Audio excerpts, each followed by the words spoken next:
Passei 30 anos dividindo a cama com o homem que vi matar minha mãe a sangue frio, tudo para poder destruí-lo lentamente, do jeito que ele merecia. Vocês devem estar se perguntando que tipo de mulher faz uma coisa dessas, né? Uma louca, uma perversa, uma sem coração. Ou talvez uma filha que ficou olhando, escondida atrás da porta, enquanto o coronel mais respeitado da região esmagava a cabeça da minha mãe contra o fogão a lenha só porque ela não quis ser amante dele. O barulho do crânio rachando. Isso nunca saiu da minha cabeça. Nem o jeito que ele limpou as mãos sujas de sangue na toalha branca antes de chamar o compadre delegado para dizer que a coitada tinha desmaiado sozinha e batido a cabeça. E foi ali, com 13 anos, que decidi que ia fazer ele pagar por cada gota do sangue dela.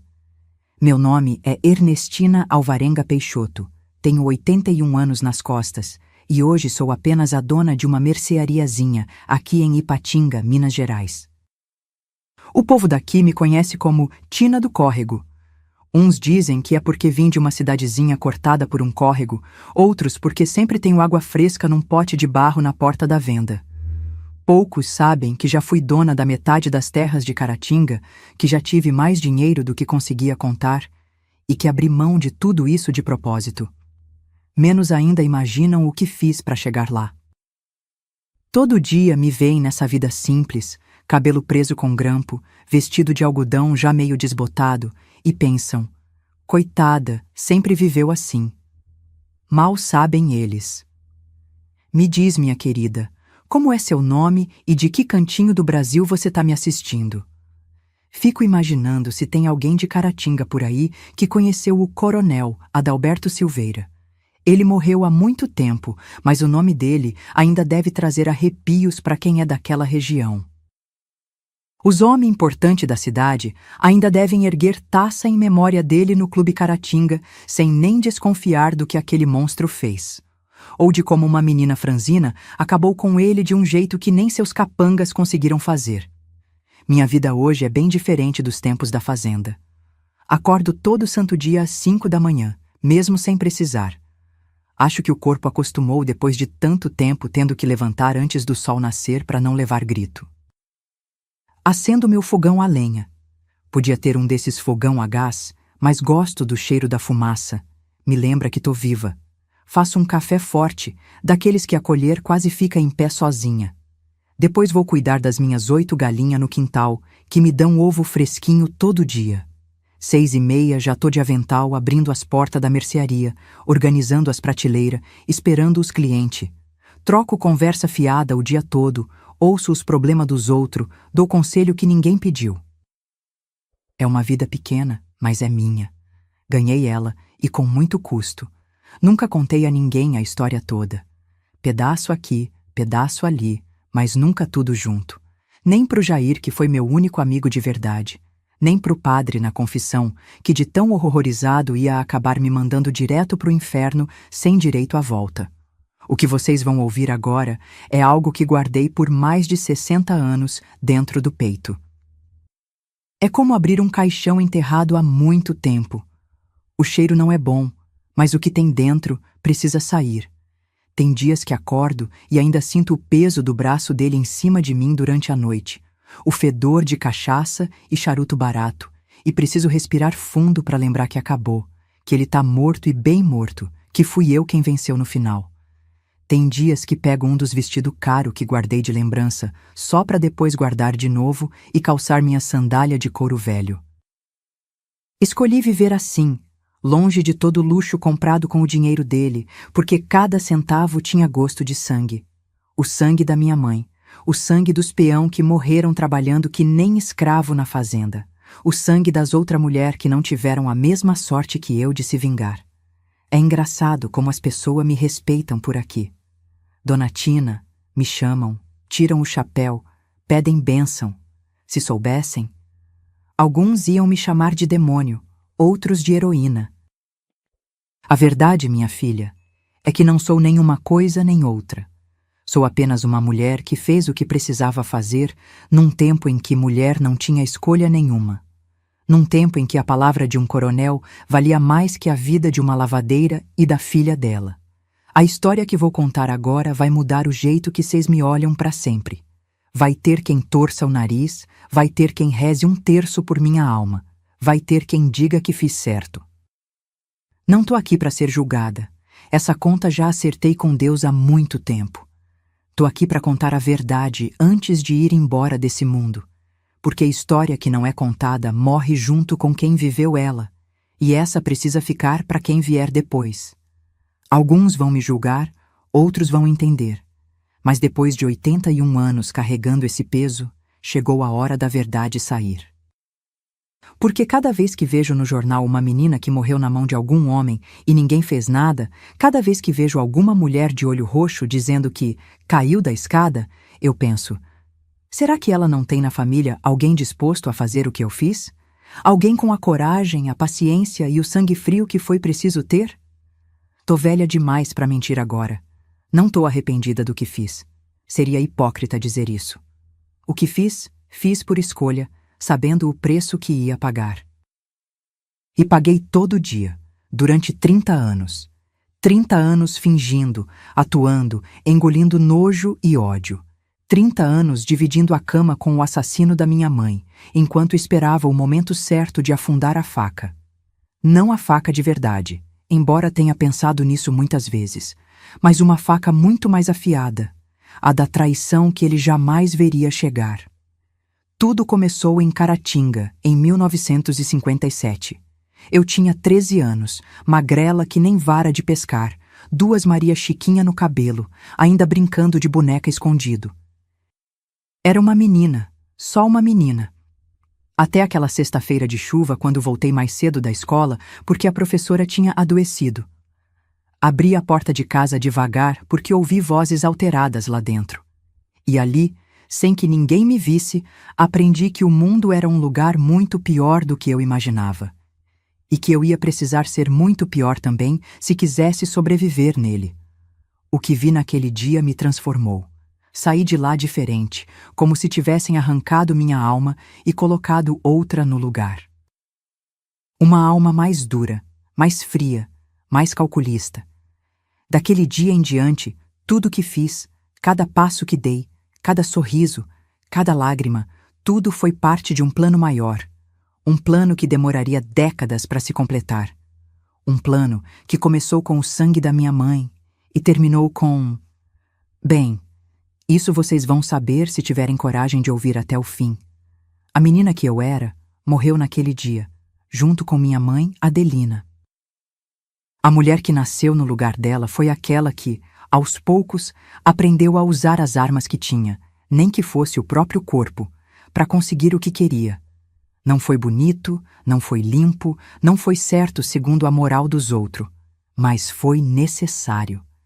E se tivesse que voltar atrás, faria tudo de novo. Porque tem coisa nessa vida que não se perdoa, tem dívida que só se paga com sangue. Não sei se vocês vão aguentar ouvir o que vem pela frente. É uma história pesada, de uma época pesada, de um Brasil que muita gente finge que nunca existiu. Um Brasil onde homem como o Coronel Adalberto podia fazer o que bem entendesse e sair impune. Onde quem tentasse enfrentar ele amanhecia com a boca cheia de formiga na beira da estrada.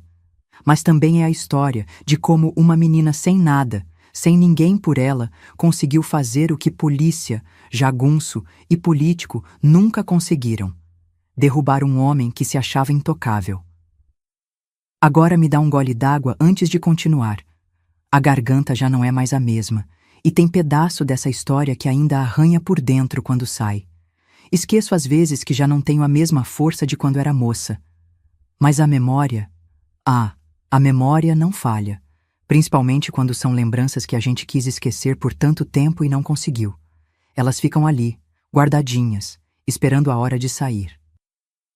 Mas espera lá, antes de ir direto pro final, tenho que começar essa história lá do começo da minha vida, senão cê não vai entender como uma menina tímida virou a mulher que conseguiu enganar o homem mais poderoso de Caratinga por 30 anos. A cidade que me viu nascer era que nem tantas outras do interior de Minas nos anos 50, dividida ao meio pelo córrego Prata, que mais parecia uma fronteira entre dois mundos.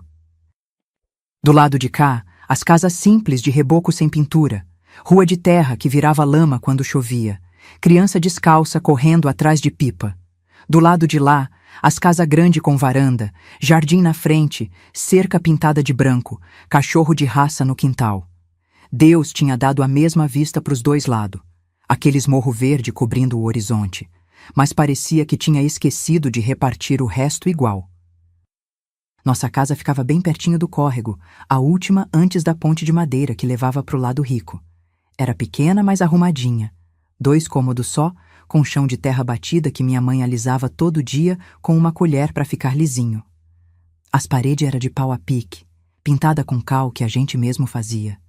O telhado era de sapé, e quando chovia muito forte, a gente tinha que botar bacia em 3, 4 lugares diferentes para aparar a água que pingava. Não tinha banheiro dentro não, era uma casinha no fundo do quintal, daquelas com buraco no chão. A água a gente pegava do córrego mesmo, todo dia de manhã cedo, antes que o pessoal de cima começasse a jogar as sujeiras deles. Minha mãe, Adelina Alvarenga, era lavadeira das famílias ricas. Todo mundo respeitava ela, mesmo sendo mulher pobre e viúva. Tinha fama de ser a melhor lavadeira da região. Roupa que passava pela mão dela ficava alva que nem nuvem, cheirosa que nem flor de laranjeira. Ela acordava antes do sol nascer, acendia o fogo debaixo do tacho grande no quintal, e logo começava a cantar baixinho enquanto esfregava as peças no tanque de pedra que meu pai tinha construído antes de morrer. A voz dela, misturada com o barulho da água correndo nas pedras do córrego, é uma das lembranças mais bonitas que guardo. Meu pai, José Peixoto, morreu quando eu tinha 6 anos. Ele trabalhava na construção da estrada que ia ligar Caratinga a Ipatinga. Um barranco desmoronou em cima dele e de mais 2 peão durante uma chuva forte. Os patrão nem indenização deram direito, só um dinheirinho mixuruca que mal deu pros gastos do enterro. Lembro pouco dele, para falar a verdade. Era um homem quieto, de poucas palavras, mão calejada e sorriso raro. Mas quando sorria, iluminava tudo em volta. Ele que me ensinou a assobiar imitando passarinho e a fazer barquinho de papel para soltar no córrego. Depois que ele se foi, minha mãe teve que trabalhar dobrado. Além de lavar roupa, costurava de noite à luz de lamparina, fazia sabão de cinza para vender, pegava faxina nas casas grandes quando aparecia. Nunca reclamava, nunca chorava na nossa frente.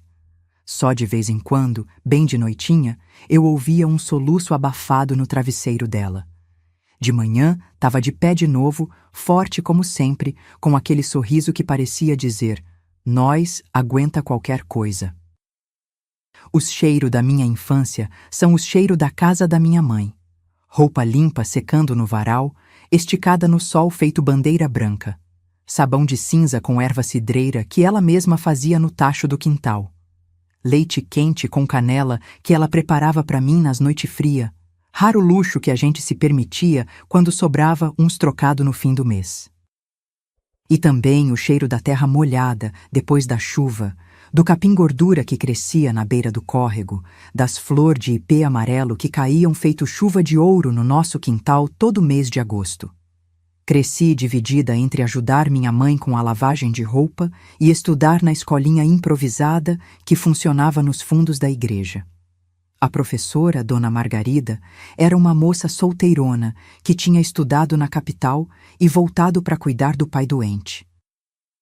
Ela via em mim algo diferente, dizia que eu tinha cabeça boa para os estudos. Quando não tinha aula, eu ficava com minha mãe no córrego, de pé dentro d'água gelada, ensaboando, esfregando e torcendo. Minhas mãos pequenininha ficava toda enrugada, vermelha de tanto esfregar. De tardinha, ajudava a passar as roupas com ferro de brasa, aprendendo desde cedo como deixar vinco perfeito em camisa de homem importante. Foi assim, na beira do córrego, que conheci o coronel Adalberto Silveira pela primeira vez. Não era coronel de verdade, claro. Esse negócio de chamar fazendeiro rico de coronel é costume antigo de Minas. Ele era o dono da fazenda Boa Vista, a maior da região, com mais de 2.000 alqueire de terra boa. Criava gado Nelore de raça, plantava café nas encostas, tinha mais de 100 peão trabalhando para ele.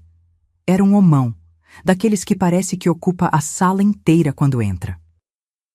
Alto, forte mesmo já tendo seus 50 e poucos anos, cabelo grisalho sempre bem penteado, bigode grosso bem aparado, roupa impecável mesmo quando ia visitar as roças.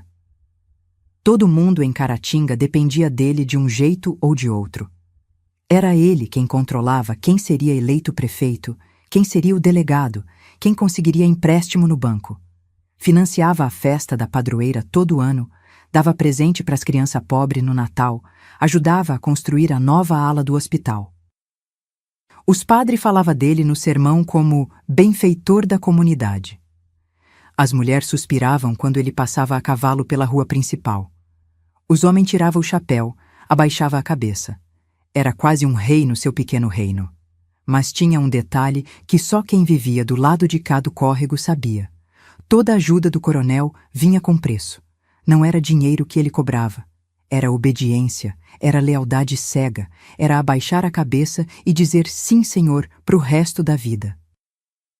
E ai de quem esquecesse de pagar esse preço. Tinha a história que corria baixinho, de boca em boca, sobre peão que tinha desafiado ele e sumido, sobre moça que tinha recusado os agrados dele e depois não conseguiu emprego em lugar nenhum, sobre família inteira que teve que ir embora da cidade depois de se indispor com ele. Pois foi esse homem que um dia parou na beira do córrego, montado num cavalo preto reluzente, e ficou olhando minha mãe lavar roupa. Eu devia ter uns 11 anos na época. Dona Adelina, ele chamou com aquela voz de trovão. Dizem que a senhora é a melhor lavadeira dessas bandas. Minha mãe se endireitou, secou as mãos no avental, fez uma meia reverência. É bondade do senhor, seu Adalberto. Ele sorriu de um jeito que não chegava nos olhos. Tô precisando de uma lavadeira de confiança lá na fazenda. Pago o dobro do que a senhora ganha aqui. A senhora e a menina podem até morar lá, se quiser. Minha mãe agradeceu, mas disse que preferia continuar morando na nossa casinha, indo e voltando todo dia. Ele pareceu contrariado, mas concordou. A partir daquele dia, minha mãe começou a trabalhar quase que exclusivamente para a Fazenda Boa Vista. Todo dia cedinho a gente pegava uma carroça que ele mandava buscar a gente, carregada com os balaios de roupa suja, e voltava no fim da tarde com os balaios de roupa limpa. O pagamento era bom mesmo, melhor que tudo que minha mãe já tinha ganhado antes. Logo a gente conseguiu trocar o telhado de sapé por um de telha, comprar um colchão novo para substituir o saco de palha onde a gente dormia, até uma máquina de costura usada minha mãe comprou. Mas junto com a melhora de vida vieram os primeiros sinais de perigo. O coronel começou a aparecer por acaso na área de lavagem da fazenda quando a gente estava lá. Ficava olhando minha mãe de um jeito que me dava um frio na barriga. Começou a mandar presente. Um corte de fazenda bonito, um vidro de perfume francês, uma cesta de fruta da fazenda. Minha mãe agradecia educada, mas deixava os presentes de lado. Não precisava se incomodar, seu Adalberto. Já me paga bem pelo serviço. Depois vieram as visitas na nossa casa. Ele aparecia do nada, sempre com alguma desculpa esfarrapada. Tava passando e resolvi ver se a senhora precisava de alguma coisa, dona Adelina. Ou então, trouxe uns pêssego da fazenda que a senhora vai gostar. Minha mãe ficava tensa, de pé perto da porta, respondendo com educação, mas sem dar conversa. Eu notava como ela ficava diferente quando ele estava por perto. O corpo todo rígido, o sorriso forçado, a voz mais aguda que o normal. Uma noite, depois que ele saiu, perguntei: Mãe, por que a senhora fica estranha quando o coronel vem aqui? Ela sentou do meu lado na esteira, passou a mão no meu cabelo. Porque homem com poder acha que pode ter tudo o que quer, minha filha, e eu já vi o jeito que ele olha para mim. Ela suspirou fundo. Mas não se preocupa não, sua mãe já enfrentou coisa pior nessa vida. Prefiro lavar roupa até os dedos sangrarem que me deitar com homem por interesse. Foi por volta dessa época, eu com 13 anos, que meu corpo começou a mudar. Não era mais aquela menina magrela de Maria Chiquinha. Os peitos começou a brotar, a cintura a afinar, o quadril a alargar. As outras meninas da minha idade já estavam de olho nos rapazes da cidade, combinando de ir nos bailes da igreja, arrumando o cabelo de modo diferente. Eu não. Sonhava em estudar, em ser professora que nem a dona Margarida, quem sabe até ir para a capital fazer faculdade. Minha mãe me incentivava, mesmo sabendo que era sonho quase impossível para filha de lavadeira. Estuda, minha filha. Conhecimento é a única coisa que ninguém pode tirar de você. Olha, contar essa história não é fácil para mim. Se você está gostando e quer que mais histórias como a minha cheguem até quem precisa ouvir, tem um botãozinho chamado Valeu Demais aqui embaixo do vídeo. É só clicar nele e escolher quanto quer contribuir. Aparece com um coraçãozinho com cifrão. Cada trocadinho que você manda ajuda o canal Vovós do Brasil a encontrar outras velhinhas como eu, que têm histórias que precisam ser ouvidas. É como se você me oferecesse um cafezinho enquanto me escuta, e eu agradeço de coração. No dia que fiz 13 anos, minha mãe costurou para mim um vestido novo, de um tecido azul claro que tinha sobrado do enxoval da filha do prefeito. Era o vestido mais bonito que já tinha possuído na vida. Quando experimentei, ela me olhou com um misto de orgulho e preocupação. Tá virando moça, Ernestina. Logo, logo os rapazes vão começar a reparar em você. Então segurou meus ombros, me olhou bem nos olhos.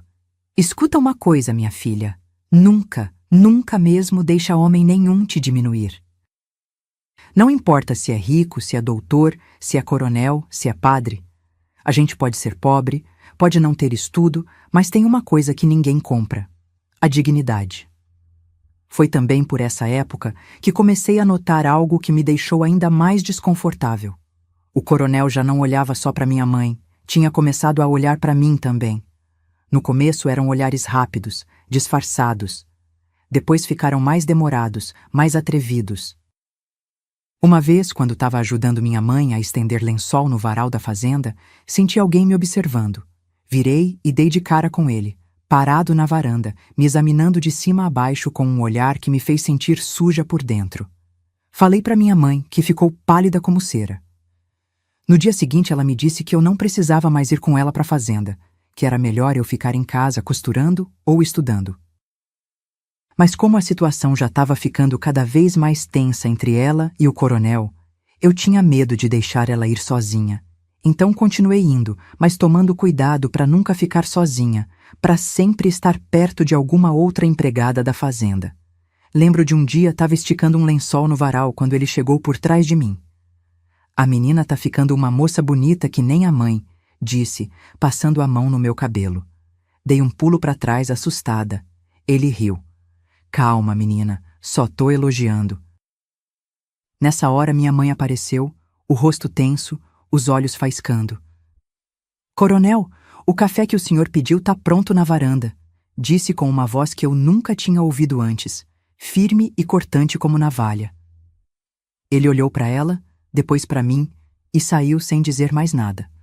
Naquela noite, vi minha mãe remexendo no fundo do baú velho que tínhamos, tirando uma coisa embrulhada num pano. Era uma faca antiga, de cabo de osso, que tinha sido do meu avô. Ela escondeu debaixo do colchão dela. Quando viu que eu estava olhando, disse só: "É bom ter uma garantia, minha filha. Nunca se sabe." Foi a primeira vez que tive realmente medo do que poderia acontecer. Os dias que se seguiram foram ficando cada vez mais tensos. O coronel intensificou as visitas na nossa casa.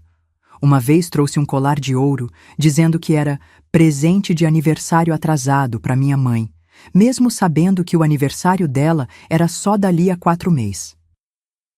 Outra vez apareceu com uma proposta. Queria pagar para eu estudar na capital. Menina inteligente como você merece mais que essa escolinha de fundo de igreja, disse com aquele sorriso que nunca chegava nos olhos. Minha mãe recusou tudo. Cada vez mais firme, cada vez mais direta.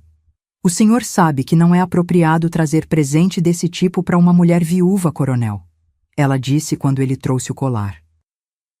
Dá margem para falação, e eu prezo minha reputação e da minha filha mais que qualquer ouro. Eu via que cada recusa deixava ele mais irritado, mesmo que tentasse esconder. Um músculo na mandíbula dele tremia, os olhos ficavam frios como pedra. Uma tarde, escutei sem querer uma conversa entre minha mãe e Dona Zulmira, a parteira da cidade. Ele não vai desistir, Adelina, Dona Zulmira dizia. Homem como o coronel não está acostumado a ouvir não. Talvez fosse melhor você e a menina irem para a casa da sua irmã em Belo Horizonte por um tempo. Minha mãe balançou a cabeça. Não vou fugir. Esta casa foi construída pelo José com as próprias mãos. É o único lugar que a Ernestina conhece como lar. Além do mais, como vamos viver na capital? Não, Zulmira. A gente fica e enfrenta o que vier. Minha mãe dizia que homem com poder é que nem cobra. Quando tá quieto, é que tá mais perigoso. E ela não sabia o quanto estava certa. Porque logo depois dessa conversa, o coronel parou de aparecer em casa, parou de mandar presente, parou até de aparecer na área de lavagem da fazenda quando a gente estava lá. Por quase um mês, foi como se ele tivesse desistido, como se tivesse aceitado o não da minha mãe. A gente até começou a relaxar um pouco, a respirar mais aliviada. Mal sabia a gente que aquilo era só a calmaria antes da tempestade, que enquanto ficava quieto, ele estava planejando. E que numa sexta-feira de abril, quando a chuva caía forte lá fora, lavando a terra vermelha de Caratinga, tudo ia mudar para sempre. O dia que mudou tudo foi 12 de abril de 1957. Nunca vou esquecer essa data, nem que viva mais 100 anos. Era uma sexta-feira de chuva pesada, daquelas que parece que o céu tá desabando na terra. A água batia no telhado da escola com tanta força que mal dava para ouvir a voz da dona Margarida. Por volta das 10 da manhã, ela anunciou que estava com dor de cabeça forte e febre, que ia dispensar a turma mais cedo. As outras crianças saíram correndo, felizes com o dia livre. Eu não. Saí devagar, arrastando os pés, segurando meu caderno debaixo do chale para não molhar. Algo dentro de mim não queria voltar para casa. Fui andando pela rua de terra que já tinha virado um lamaçal, a água entrando pela sola furada do meu sapato velho. Cheguei toda molhada, tirei o sapato na porta como minha mãe sempre ensinava e foi aí que percebi. A porta da frente estava entreaberta. Achei estranho. Minha mãe não costumava deixar a porta aberta, ainda mais com chuva. Quando ia entrar, escutei vozes alteradas lá dentro. Reconheci na hora. Era o coronel Adalberto, e ele não estava sozinho. O capataz dele, um tal de Juvenal, também estava lá. Não sei explicar o frio que desceu pela minha espinha. Não foi só medo. Foi um pressentimento, como se algo me avisasse que não devia entrar fazendo barulho. Me esgueirei para o lado da janela, que também estava entreaberta, e fiquei ali, escondida, ouvindo. A voz do coronel estava diferente do habitual, mais alta, mais agressiva, sem aquela educação falsa que ele sempre usava com a gente. Já cansei dessa história, Adelina. Não é pedido que tô fazendo, é ordem. Vai ser minha amante e pronto. Já dei tempo demais para você pensar. Tô oferecendo uma vida boa, uma casa na cidade, dinheiro. Que mais você quer? Acha que uma lavadeira viúva pode dar luxo de escolher? Meu coração batia tão forte que achei que eles iam ouvir. Minha mãe respondeu com uma voz que eu nunca tinha escutado antes. Firme, sem medo, quase desafiadora. Eu já disse que não, seu Adalberto, e não é não. O senhor pode ser dono de metade dessas terras, pode mandar no prefeito, no delegado, nos padres, mas não manda em mim. Prefiro lavar roupa até os dedos sangrarem que me deitar com um homem casado que trata a mulher como mercadoria. O senhor não é dono do mundo, e muito menos de mim. Houve um silêncio que pareceu durar uma eternidade. Depois, a voz dele, baixa e ameaçadora. Você vai se arrepender de cada palavra, Adelina. Ninguém diz não para mim. Ninguém. O que aconteceu em seguida foi rápido demais. Escutei o barulho de uma cadeira caindo, um grito abafado da minha mãe. Não aguentei ficar só ouvindo. Me ergui um pouquinho, só o suficiente para espiar pela janela. O que vi ficou marcado a fogo na minha memória. O coronel tinha agarrado minha mãe pelo braço, o rosto dele vermelho de raiva. Ela tentava se soltar, mas ele era muito mais forte. O capataz Juvenal só olhava, encostado na parede, com um sorriso nojento no canto da boca. Então tudo aconteceu numa fração de segundo. Minha mãe conseguiu se soltar e deu um tapa no rosto do coronel. Um tapa só, mas forte o suficiente para deixar a marca dos dedos dela na cara dele. Foi como se alguma coisa quebrasse dentro dele. Os olhos ficaram vidrados. A boca se contorceu. Ele nem terminou a palavra. Com um movimento rápido, empurrou minha mãe com toda a força. Ela cambaleou para trás e bateu a cabeça na quina do fogão a lenha com um barulho horrível, como se alguma coisa tivesse quebrado por dentro. O corpo dela escorregou devagar até o chão. Os olhos abertos, mas já sem vida. Um filete de sangue começando a escorrer e se misturar com a água da chuva que entrava pela porta. Queria gritar, mas o grito ficou preso na garganta. Queria correr, mas as pernas pareciam pregadas no chão. Fiquei ali, paralisada pelo terror, assistindo o coronel se abaixar sobre o corpo da minha mãe, checando o pulso. Morta, ele disse simplesmente. Não havia remorso na voz dele. Só irritação, como se minha mãe tivesse quebrado um objeto valioso dele, não como se ele tivesse acabado de matar uma pessoa. O capataz Juvenal deu um passo à frente. E agora, patrão? O coronel olhou em volta, pensando rápido. Vou mandar chamar o Neco, disse, referindo-se ao delegado, seu compadre de batismo do filho mais velho. Você vai na fazenda buscar a carroça grande. Vamos levar o corpo de volta. Vai dizer que ela estava lavando roupa lá, passou mal e caiu, bateu a cabeça. Foi então que eu não consegui mais me conter. Um soluço escapou, alto o suficiente para eles ouvirem. O coronel e o capataz viraram a cabeça na minha direção ao mesmo tempo. Por um momento, nossos olhos se encontraram pela janela, os deles de surpresa e fúria, os meus de horror puro. Pega ela! Gritou o coronel. Eu saí correndo, mas não fui longe. A lama do quintal era escorregadia demais, minhas pernas fracas demais. O capataz me alcançou em segundos, me pegando pelo braço com tanta força que deixou marca roxa. Me arrastou para dentro de casa, me jogando aos pés do coronel como se eu fosse um saco de batata. Tentei não olhar para o corpo da minha mãe, mas era impossível.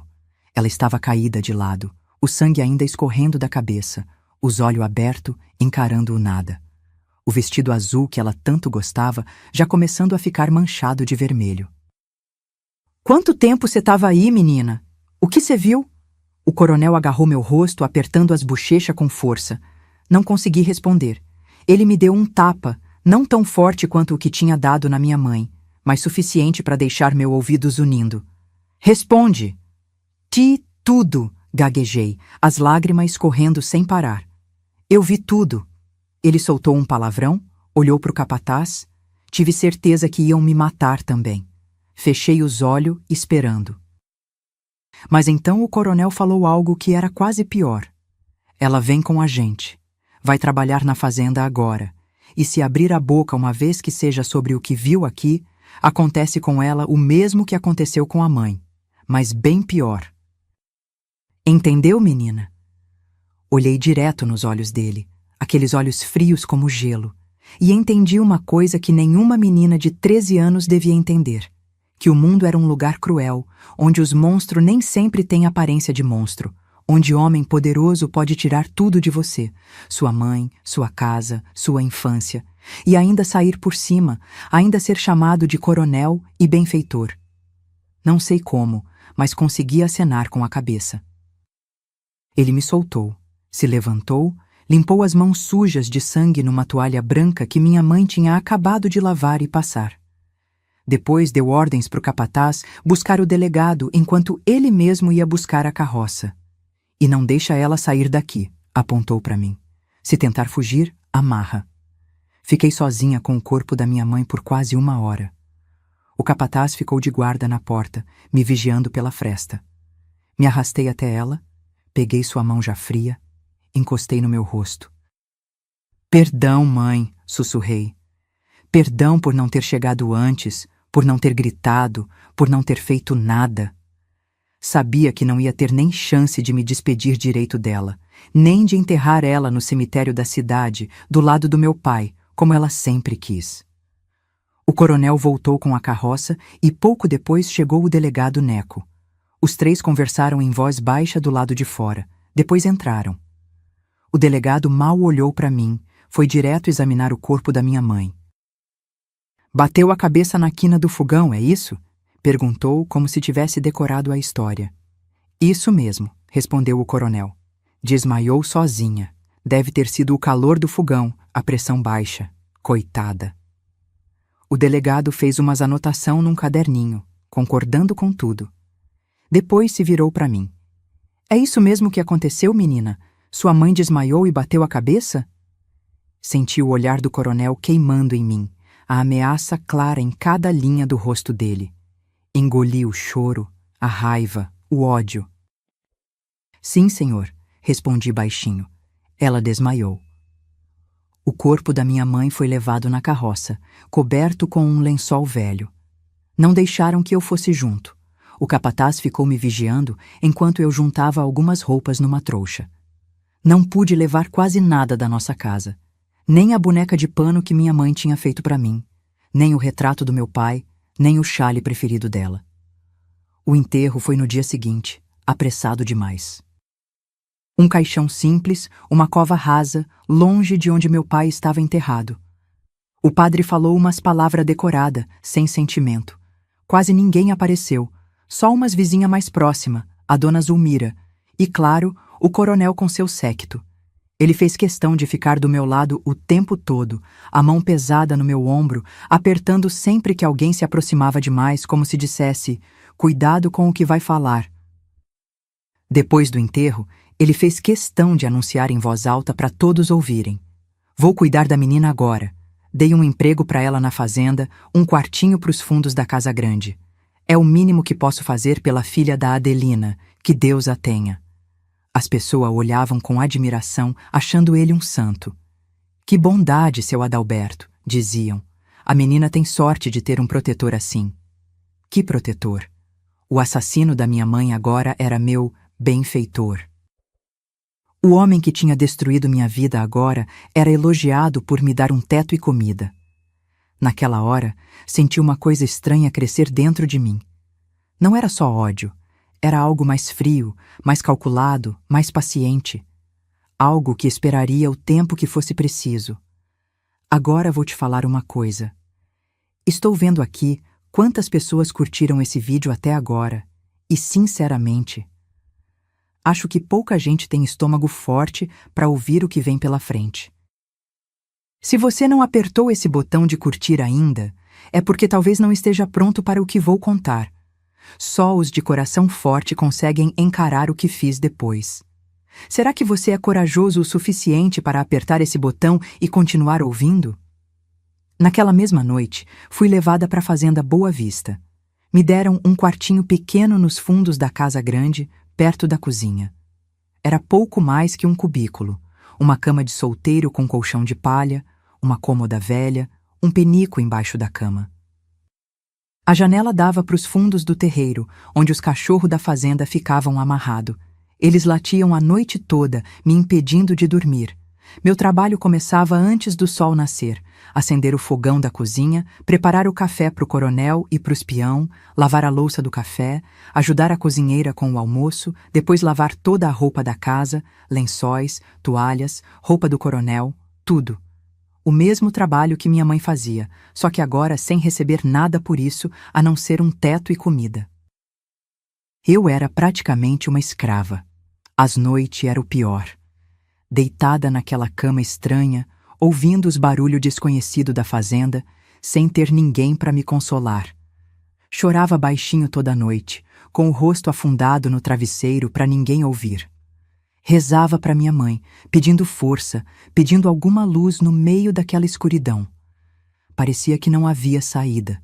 Foi por acaso que encontrei algo que mudou tudo. Uns 3 meses depois de começar a trabalhar na fazenda, estava limpando o quarto do coronel quando derrubei sem querer uma caixa de madeira que ficava no fundo do armário dele. A caixa se abriu com a queda, e de dentro caiu algumas coisas. Quando me abaixei para recolher, meu coração quase parou. Era um lenço de minha mãe, ainda manchado com o sangue dela, dobrado com cuidado. Ao lado dele tinha um pente de madeira que também era dela. Não podia acreditar. Aquele monstro tinha guardado aquilo como troféu, como lembrança do que tinha feito. Minhas mãos tremiam tanto que mal conseguia segurar os objetos. Foi então que algo estalou dentro de mim. Uma certeza, fria como gelo. Um dia, não importava quanto tempo levasse, eu ia me vingar. Ia fazer ele pagar por cada gota de sangue da minha mãe, por cada lágrima que eu derramei, por cada sonho que ele destruiu. Só não sabia ainda como. Guardei o lenço dentro da minha roupa e coloquei tudo de volta no lugar, com cuidado para ele não perceber que tinha mexido ali. Naquela noite, sozinha no meu quartinho, tirei o lenço manchado e fiz um juramento. Mãe, sussurrei na escuridão. Por esse sangue que ele derramou, juro que vou fazer ele pagar. Não sei como ainda, mas vou. Nem que leve a vida toda. Foi ali, naquele momento mais escuro, mais solitário, que a semente da vingança foi plantada. E ela ia crescer lentamente, regada pela minha dor, alimentada pela minha raiva, até que um dia desse fruto, um fruto amargo que ele seria forçado a engolir até o último pedaço. Passei 2 anos naquela fazenda me transformando em sombra. Era isso que eu era. Uma sombra que passava pelos corredores sem fazer barulho, que ouvia tudo sem que ninguém percebesse que estava ali, que aprendia cada canto, cada segredo daquela casa. Aprendi a me fazer invisível, a abaixar os olhos quando o coronel passava, a parecer submissa e conformada. Por dentro era outra história. Por dentro eu fervia. Foi por volta dos 15 anos que comecei a notar a mudança no jeito que o coronel me olhava. Não era mais como uma criada qualquer. Era o mesmo olhar que ele tinha dado para minha mãe. Demorado, avaliando, com um brilho que me dava náusea. No começo ele disfarçava, mas logo ficou mais descarado.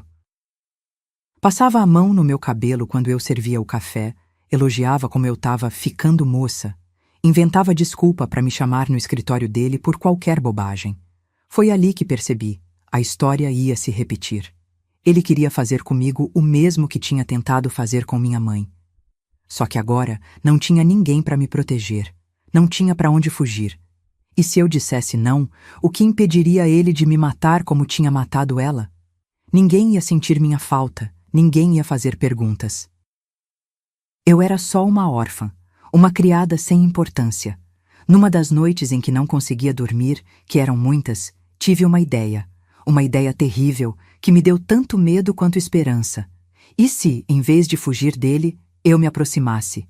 E se, em vez de resistir como minha mãe fez, eu fingisse ceder? Não por fraqueza, mas por cálculo. Não como vítima, mas como caçadora. Quanto mais pensava nisso, mais fazia sentido. Se virasse amante dele por escolha própria, ganharia poder sobre ele. Acesso. Informação. Tudo o que precisava para um dia me vingar. Seria o cavalo de Troia. Por fora um presente, por dentro a destruição. Ele acharia que estava me usando, sem saber que era eu que estava usando ele. Achei um caderno velho na despensa, daqueles de escola que ninguém mais usava. Comecei a escrever um diário, mas não um diário comum de mocinha. Era um diário de guerra, um plano de ataque. Cada página detalhava uma parte do meu plano. Como me aproximar dele, como ganhar a confiança, como descobrir seus pontos fracos. Era um plano de anos, talvez décadas. Mas eu tinha tempo, o ódio da paciência que nenhum outro sentimento dá. Escondia o diário num rasgo que fiz no colchão de palha, bem no meio onde eu dormia, onde ninguém nunca ia procurar.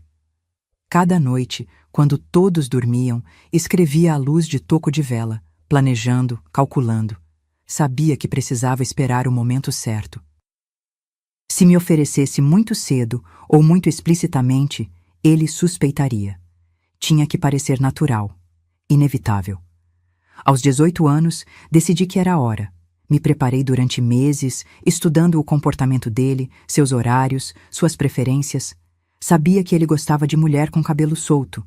O de minha mãe era sempre preso num coque, um dos motivos de raiva dele. Sabia que ele tomava banho no açude pequeno atrás da casa toda tarde, depois de voltar das roças.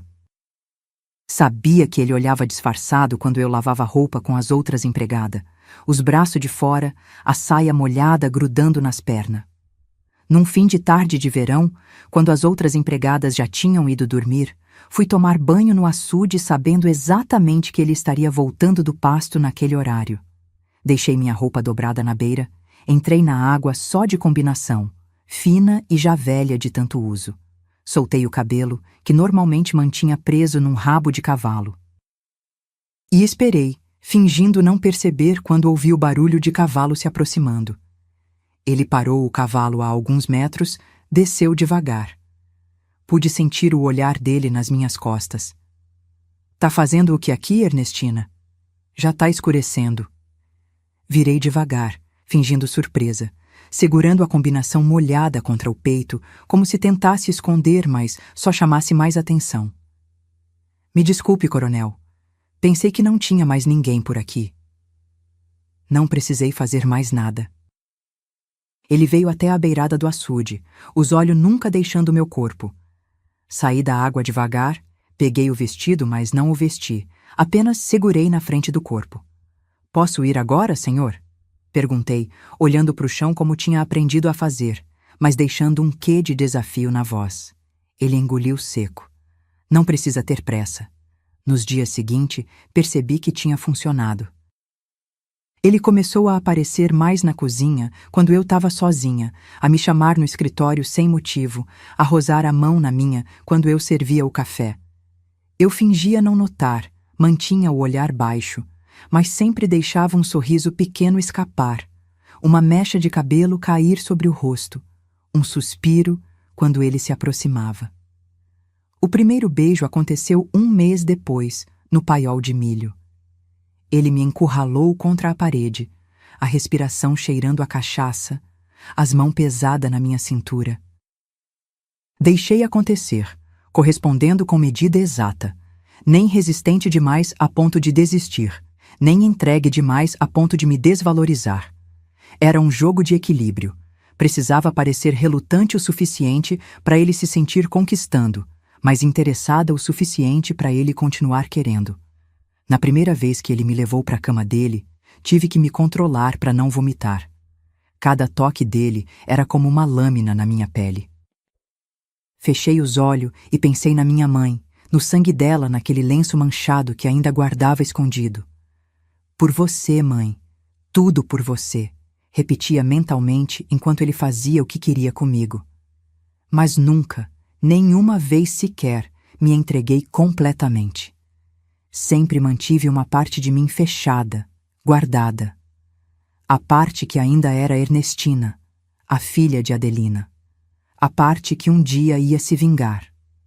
Ele notava isso, percebia que nunca tinha me possuído por completo, e isso o deixava ainda mais obcecado. Nosso caso virou segredo aberto na fazenda. Todo mundo sabia, ninguém comentava. A esposa dele, Dona Matilde, uma mulher frágil que vivia dopada com remédio para nervos, olhava para mim com um misto de nojo e pena. As outras empregadas me evitavam. Os homens da fazenda me olhavam diferente, alguns com desprezo, outros com aquele interesse nojento de quem pensa que mulher fácil está disponível para qualquer um. Mas eu não ligava. Cada olhar torto, cada sussurro pelas costas era só mais combustível para o meu plano. Porque agora que era amante oficial do coronel, tinha acesso a muito mais do que imaginava. Ele tinha o péssimo hábito de falar dos negócios depois do sexo, vangloriar-se das tramóia, das negociata.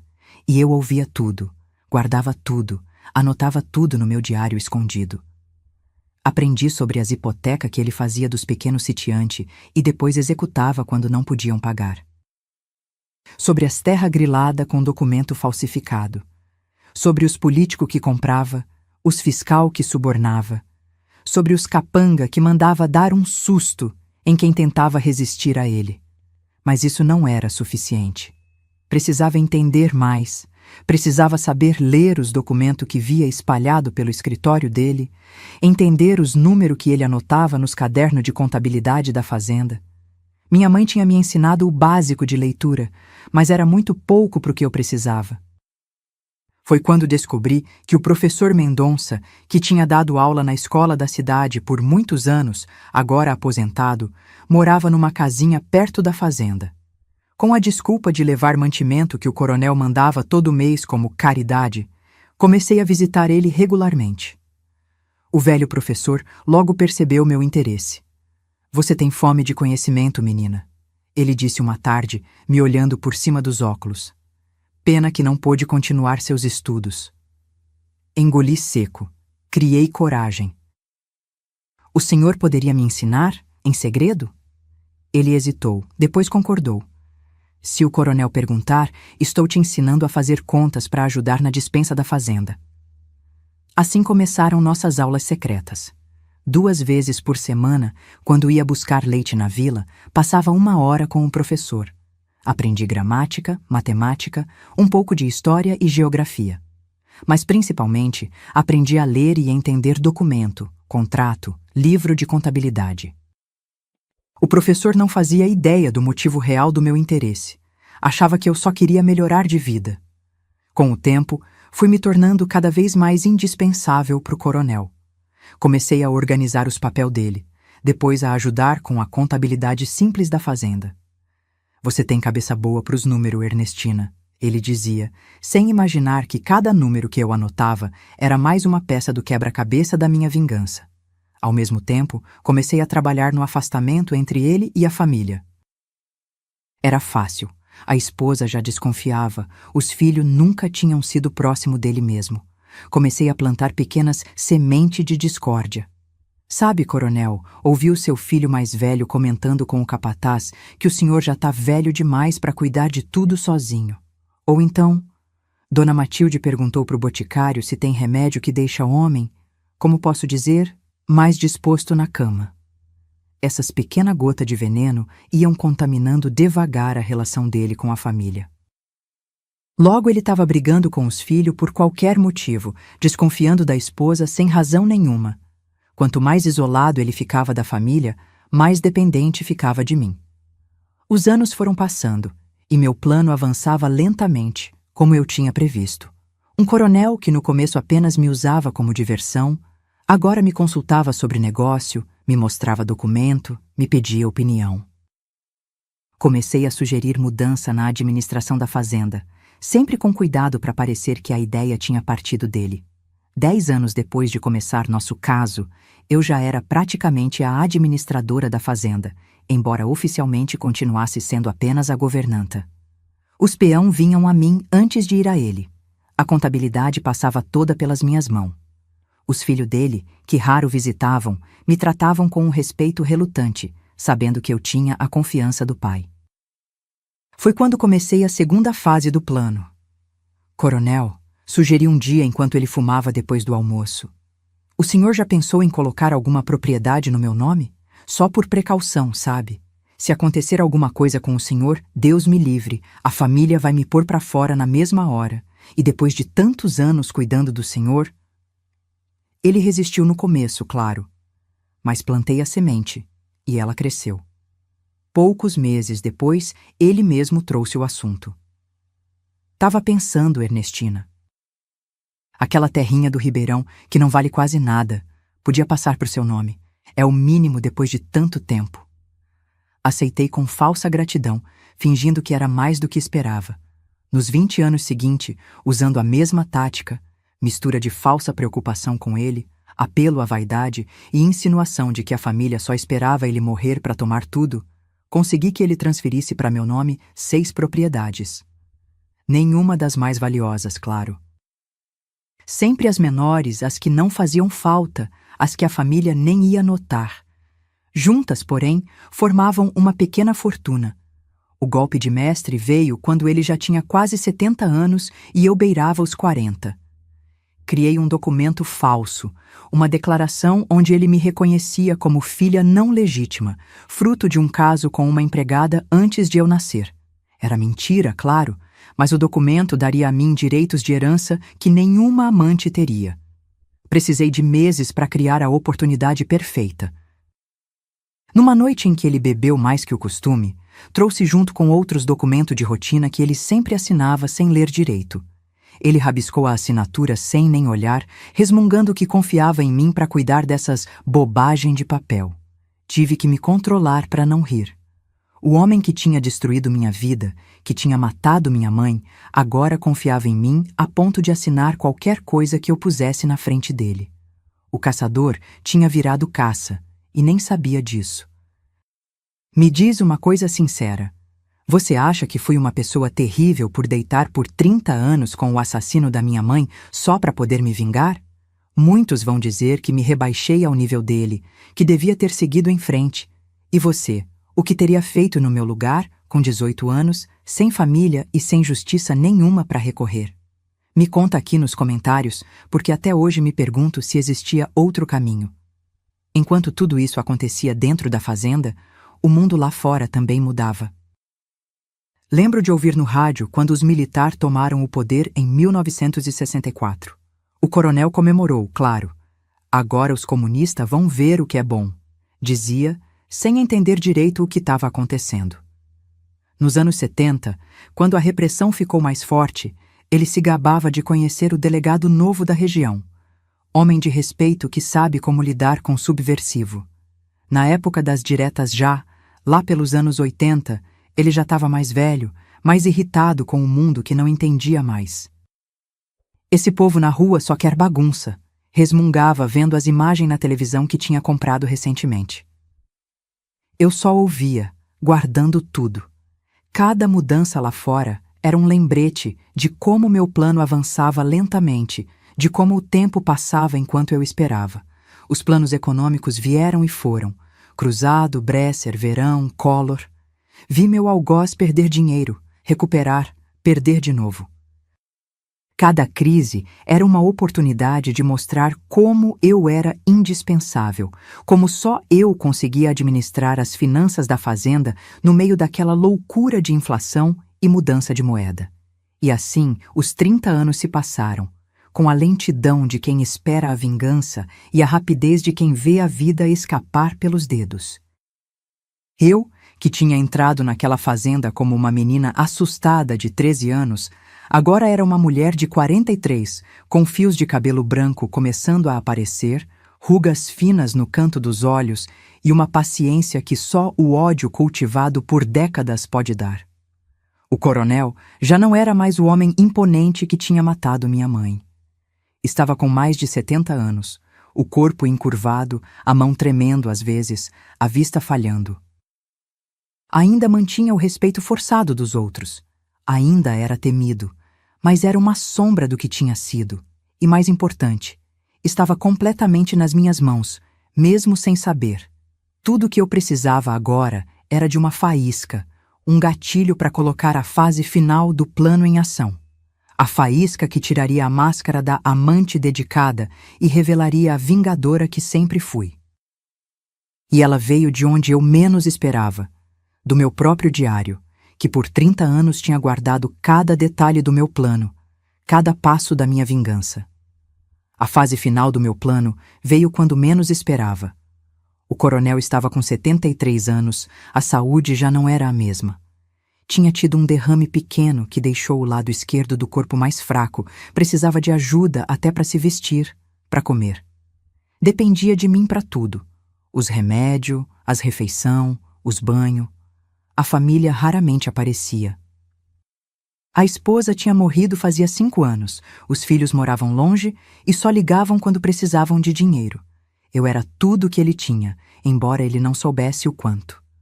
Numa tarde de domingo, coisa que nunca acontecia, ele quis remexer nas gavetas da cômoda do meu quarto.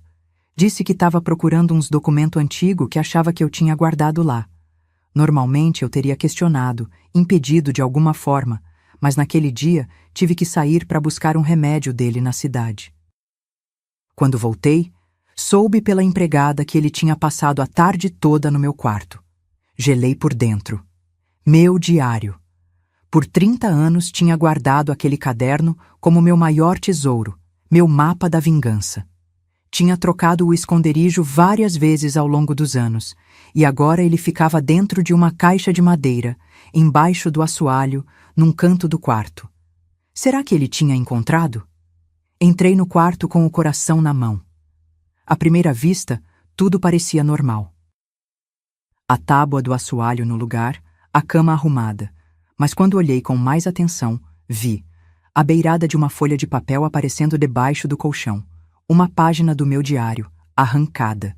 E pela data no topo, era uma das páginas mais recentes, onde detalhava o documento falso de reconhecimento que ele tinha assinado sem saber. Não havia mais como esconder. O destino tinha decidido que era hora da verdade vir à tona. Em vez de pânico, senti uma calma estranha, como se um peso enorme tivesse saído das minhas costas. 30 anos de segredo, de fingimento, de plano escondido. Estava na hora de mostrar meu verdadeiro rosto.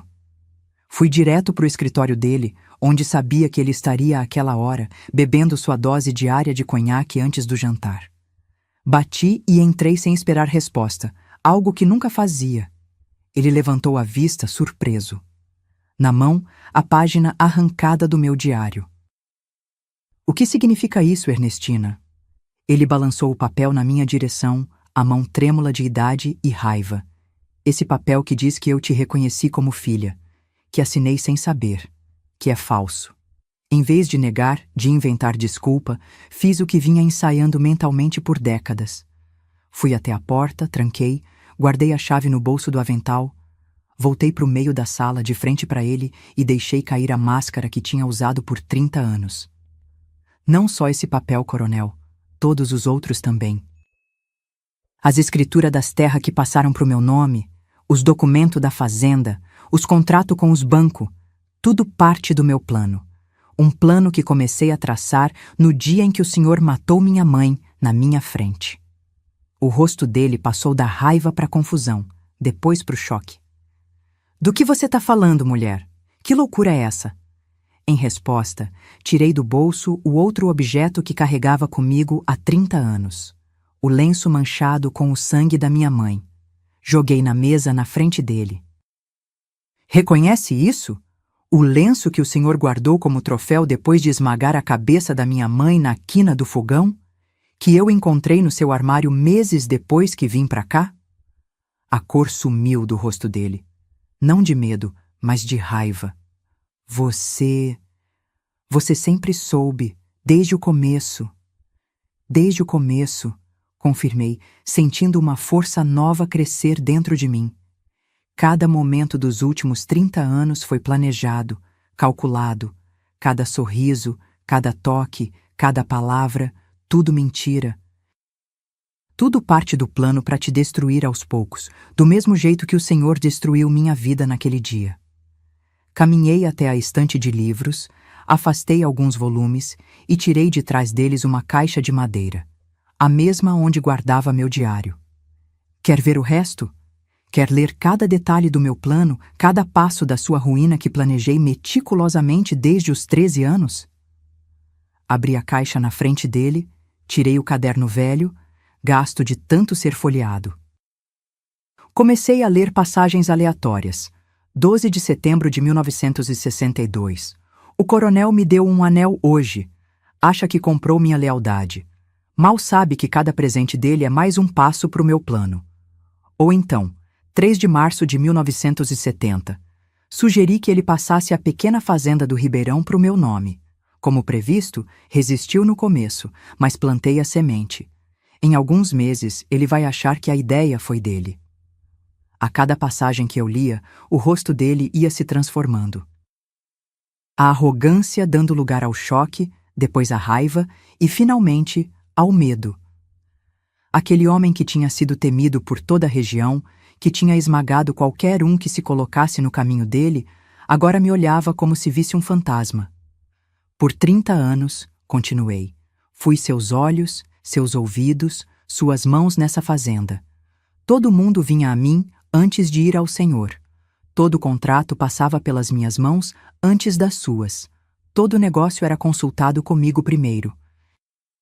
E durante todo esse tempo, fui virando a fazenda contra o Senhor, a família contra o Senhor, até os peão mais antigo contra o Senhor. Tirei da caixa mais papéis. as cópias de todas as escrituras que ele tinha assinado, passando propriedades para o meu nome, o documento falso de reconhecimento de paternidade, as procuração que me davam poder para agir em nome dele em diversos negócios. Tudo legal, tudo com a assinatura dele, mesmo que conseguida na base do engano. O senhor tá falido, coronel. Ou melhor, vai estar assim que eu terminar. Metade das suas propriedades já estão no meu nome. A outra metade tem hipoteca que o senhor nem sabe que assinou. Seus filhos estão convencidos que o senhor esconde dinheiro deles, que não quer deixar herança. Os bancos já não acreditam na sua palavra, só na minha. O império que o senhor construiu à custa do sangue e suor dos outros já não existe mais, e o que sobrou agora pertence a mim. Foi então que joguei a última carta, a que tinha guardado por mais tempo. E tem mais uma coisa. Sei onde o senhor enterrou as coisas da minha mãe para esconder as provas. O pente, os brincos, o sapato, tudo enterrado embaixo daquela jabuticabeira no fundo do pomar. A mesma jabuticabeira onde o senhor enterrou o corpo daquele peão que desapareceu em 1953, o João Quebra-Galho, que o senhor sempre disse que tinha fugido para São Paulo. Isso foi demais para ele. Tentou se levantar da cadeira, cambaleou, apoiou-se na mesa. Sua... Não conseguiu completar o xingamento. Os olhos vidrados de ódio, a respiração ofegante. Como descobriu isso? Ninguém sabia disso. O senhor falava dormindo, coronel. Depois da cachaça, soltava segredo que nem sabia que tinha. Eu só precisava ouvir e guardar. Cada pedacinho de informação, cada confissão bêbada, cada nome mencionado sem querer. Durante 30 anos, fui juntando as peças desse quebra-cabeça. O Senhor mesmo me deu todas as armas que precisava para te destruir. Pela primeira vez, vi algo que nunca tinha visto no rosto daquele homem. Medo genuíno. Não era mais o coronel poderoso, o dono de terra e gente. Era apenas um velho assustado, percebendo que tinha sido enganado por décadas pela pessoa em quem mais confiava. Me aproximei dele, olhando direto nos olhos dele. Olhos que tinham assombrado meus pesadelos por anos, que agora estavam arregalados de pavor. Olha bem para mim. Você não vê? Tem os mesmos olhos da Adelina, a mesma força. A filha da mulher que você matou acabou de enterrar você vivo. Foi como se algo quebrasse dentro dele. A mão esquerda agarrou o peito, o rosto contorceu numa careta de dor. O copo de conhaque caiu no chão, estilhaçando. Ele cambaleou, tentando alcançar a mesa, mas as pernas fraquejaram. Caiu de joelhos, depois pro lado, a respiração rápida e superficial. Ataque cardíaco. Reconheci o sintoma imediatamente. Sabia o que devia fazer. Chamar ajuda, buscar os remédios dele, fazer massagem cardíaca. Tinha cuidado dele por anos, sabia exatamente o que fazer numa emergência como aquela. Não fiz nada. Simplesmente me sentei na cadeira na frente dele e fiquei olhando. Nossos olhos se encontraram e ele entendeu. Assim como ele tinha ficado olhando minha mãe morrer sem fazer nada, eu ficaria olhando ele. Por favor, ele conseguiu sussurrar, estendendo a mão trêmula na minha direção. Ajuda. Peguei a mão dele, não por compaixão, mas para ele sentir minha presença até o fim. É assim que acaba, coronel. Não com um tiro, não com violência, mas com a verdade. A verdade que eu guardei por 30 anos, esperando esse momento. Ele tentou falar mais alguma coisa, mas só saiu um gemido. Os olhos perderam o foco, a respiração ficou mais fraca, depois parou completamente. A mão que eu segurava ficou mole, sem vida. Estava feito. Fiquei ali por alguns minutos, olhando o corpo dele, sentindo... nada. Nem alegria, nem tristeza, nem alívio. Como se uma parte de mim também tivesse morrido naquele momento. A parte que tinha vivido só para esse dia, só para essa vingança. Depois me levantei, guardei meu diário na caixa, coloquei tudo de volta no esconderijo. Destranquei a porta, saí e chamei o capataz. O coronel passou mal, disse com a voz calma. Acho que foi o coração. Já não tem mais o que fazer. O capataz olhou para o corpo, depois para mim, com uma expressão que não consegui decifrar. Será que ele sabia? Será que tinha desconfiado durante todos aqueles anos? Não importava mais. O enterro foi grande, como convinha a um homem da posição dele. A cidade inteira compareceu, o prefeito fez discurso, o padre rezou missa solene. Eu fiquei no canto, vestida de preto, recebendo as condolências como a governanta fiel que cuidou dele até o fim. Ninguém nunca soube que eu era muito mais que isso. Ninguém, exceto os advogados que apareceram depois para ler o testamento. Foi um choque para a família descobrir que o coronel tinha me reconhecido legalmente como filha. Mesmo que o documento fosse falso, era legal, com firma reconhecida e tudo. Que muitas propriedades já estavam no meu nome. Que outras estavam hipotecadas, com dívida que só cresciam. Que o império que ele tinha construído já não existia mais. Os filhos tentaram contestar, claro. Contrataram advogado, ameaçaram processo. Mas não adiantou. Tudo estava legalmente em ordem, cada documento assinado pelo próprio coronel, cada transferência feita dentro da lei. Eles acabaram tendo que aceitar uma parte muito menor da herança do que esperavam, deixando o grosso das propriedades comigo. Mas não fiquei com tudo para mim. Nos meses seguintes à morte dele, comecei a colocar em prática a última parte do meu plano. Dividi várias das terras entre os peão que tinham trabalhado décadas para ele recebendo miséria. Dei pedaços de terra para as famílias que ele tinha expulsado, que tinham perdido tudo para ele. Vendi boa parte do resto, transformando em dinheiro que, na maior parte, também distribuí entre os necessitados da região. Alguns acharam que eu tinha ficado louca. A senhora é rica agora, dona Ernestina, diziam. Podia viver como rainha pelo resto da vida. Mas eu sabia que não queria nada daquilo. Era dinheiro sujo, terra manchada com o sangue da minha mãe e de muitos outros. Quanto mais rápido me livrasse daquilo, melhor. Guardei apenas o suficiente para comprar uma casinha simples em Ipatinga e abrir uma mercearia pequena. Mudei para lá sem olhar para trás, sem levar quase nada da fazenda além do lenço manchado da minha mãe, que enterrei finalmente no cemitério onde ela estava, e meu diário, que guardei como lembrança do que tinha sido capaz de fazer. Os anos passaram, eu envelheci, a mercearia prosperou modestamente. Fiz amigos na nova cidade, construí uma vida simples, mas digna. Às vezes, quando alguém descobria que eu tinha sido herdeira do coronel Adalberto, perguntavam por que eu vivia daquele jeito simples. Eu apenas sorria e dizia que preferia assim. Nunca contei a verdadeira história para ninguém, até hoje, até vocês. Olhando para trás, me pergunto se valeu a pena. 30 anos da minha vida dedicados a um único objetivo: vingança. Venci, sim. Destruí o homem que destruiu minha vida. Mas a que custo? Perdi minha juventude, a chance de ter filhos, de amar de verdade, de construir uma vida que fosse minha desde o começo, não apenas nas sobras do tempo que me restou depois. A vingança é uma amante ciumenta. Não deixa espaço para mais nada. Consome tudo dentro de você. Por 30 anos, não fui Ernestina. Fui apenas o instrumento da minha própria vingança, vivendo cada dia como uma mentira, cada momento como uma atuação. Quando finalmente consegui o que queria, quando vi aquele homem morrer aos meus pés, descobri que a pessoa que eu era antes já não existia mais. Isso é o que quero deixar para vocês, principalmente para as mulheres que estão me escutando.